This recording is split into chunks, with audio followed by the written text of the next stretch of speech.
What is this often neglected detail with perspective? Let's start with the diagram. We're looking front on here at a house without windows. I've put a door in.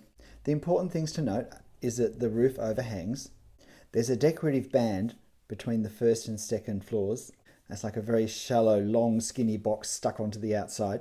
And at ground level, the building comes out slightly in a decorative base. So let's draw this now, looking from a 2-point perspective angle.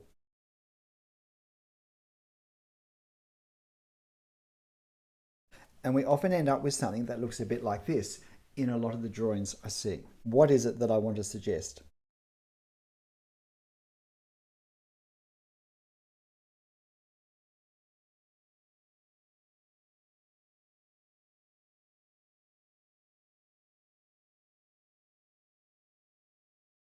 So what have we put here that's missing here? What we've done is we've made sure we've drawn the overhangs, I like to call them. And the overhangs happen here and here, as well as obviously here and here. To get the overhangs looking right, we have to bring these lines well past the walls, which often doesn't happen. Or it's a very small token effort. We need to do the same thing with quite shallow decorative bands if they come out from the surface of the wall. And that's often ignored completely. And just as we need to record the overhang on these horizontal surfaces with perspective, we need to also record the overhang on vertical surfaces, such as this cut through of this three-dimensional moulding on the base. You may think these are very small details, but together they add up to a much greater sense of 3 dimensions. And of course, when we create depth in our object, we also create a place to put shade in, hatch in lines, marker tone if we want, which just doesn't exist if we leave out the 3-dimensionality. I think it's easy to leave these details out because we don't see them when we look straight onto an object, and therefore we're less familiar with them when we're looking from an angle where we would see them. So it's easy just to miss them completely or to think they're not very important. The other important thing to note is that these lines are not parallel.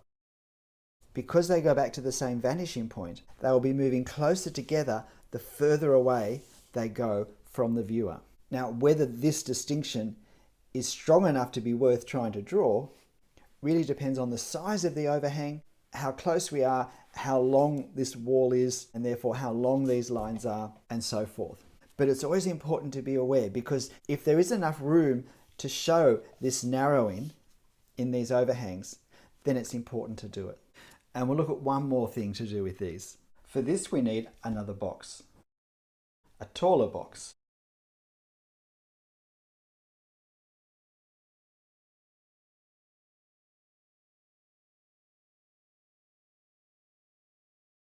What I want to do is to highlight the perspective pattern that we have here. Firstly, on the assumption that all of these floors from here to here are the same height, that we see foreshortening, so the dividing bands get closer together the further away the tower goes. What also happens though, the width of this decorative band also becomes narrower the further up the building we go.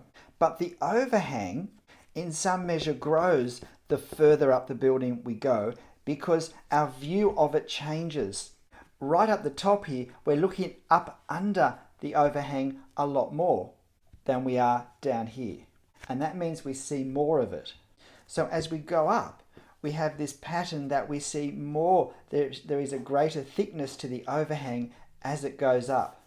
However, as it goes up, there is also a point to which foreshortening, even though we see more of it, foreshortening is going to make it look more compressed. And therefore there can be a point where even though we're seeing underneath more of it, it's not becoming a wider space on our paper. Because it's so far away, everything has become narrower with foreshortening.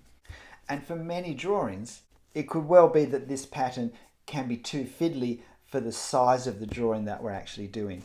But it's still important to see it and to therefore make sure we suggest it accurately. It's important for these sections here because further down on our building, if we're looking at it straight on or almost straight on, there's not much happening there. But right up the top,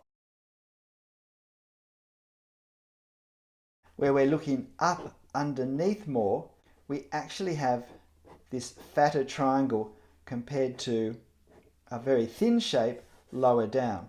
And as each of these bands goes higher and higher, the shape transitions from this to this. And again, these are the subtle things where if we know the pattern is there, it's much easier to give even a token effort towards suggesting it.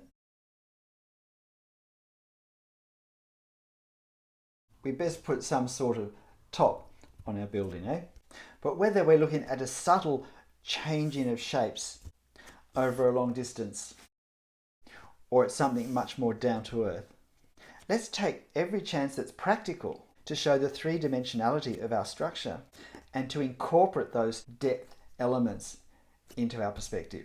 It can be tricky, but the first thing is to recognize that it's there, because when we expect to see something, it's easier to see. And if it's easier to see, it will become easier to draw. So good luck with all this. I'm Stephen Travers. I'll see you next time. Bye.